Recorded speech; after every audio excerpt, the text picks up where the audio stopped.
Howdy folks, High Value DMD. This video, I am on the road, folks. I am actually doing an externship right now. I just got done with my first day of the externship, and this is actually going to be a short one, only 2 days. Unfortunately, I don't really have a whole lot of time off from school, but I wanted to get out here and explore more of oral and maxillofacial surgery to make sure it's absolutely what I want to do.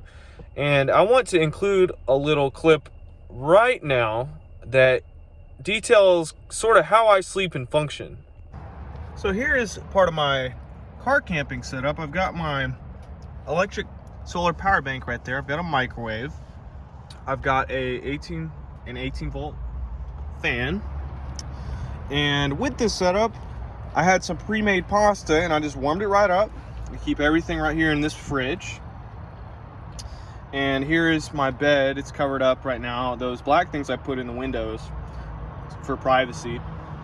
And so I just scoot that front seat forward and lay down and go to sleep at night in the hospital parking lot. So if you stayed to watch that clip, you'll see that I've got a solar generator. That's what I call it. I have a microwave, I have a portable fan, and I have a portable lamp, and I've got a fridge. It's running off of my solar power bank. And so this is how I survive, essentially, when I travel on the road. This gear, it did cost a little bit of money, to tell you the truth.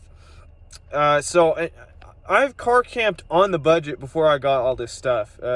All this gear probably costs about like $1,100 to $1,200. It's a lot, but if you plan on car camping a lot, it's nice to have. So essentially, just as you saw in the video, I keep pre-cooked food in that fridge, and then I just go up to the microwave and plug it into the solar power bank. I don't keep it plugged in all the time. And I microwave the food for 3 minutes, and that takes probably 6% off my battery, 7% off the battery.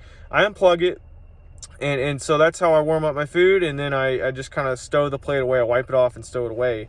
When I'm driving for distance in the car, I plug the fridge into the car's cigarette lighter. And when I'm going to be camped and off-grid for a little while, I plug it into the solar power bank. But I try to save the solar power bank's battery as much as possible. And so what else is there? And you can see my bed is on the left-hand side. It's kind of covered up. I don't fully set up until it's time to sleep. So when it's time to sleep, I push my driver's seat all the way forward, or quite a bit, and then I just crawl in the back, and I use those black panels to black out the window so no one can see. And most of the time I stay in the hospital parking lot, so that doesn't draw any attention. It's typical for people to leave their cars parked all night in a hospital parking lot, so I've been very successful with that. I've never gotten a knock, so to speak. And so yeah, I did this a year ago at another place, and here I am again, and I'm getting ready to apply to oral and maxillofacial surgery. And this time around, I've noticed this has been more of a sobering experience, so to speak. It's starting to feel more serious, and I'm taking note at how difficult this residency truly is.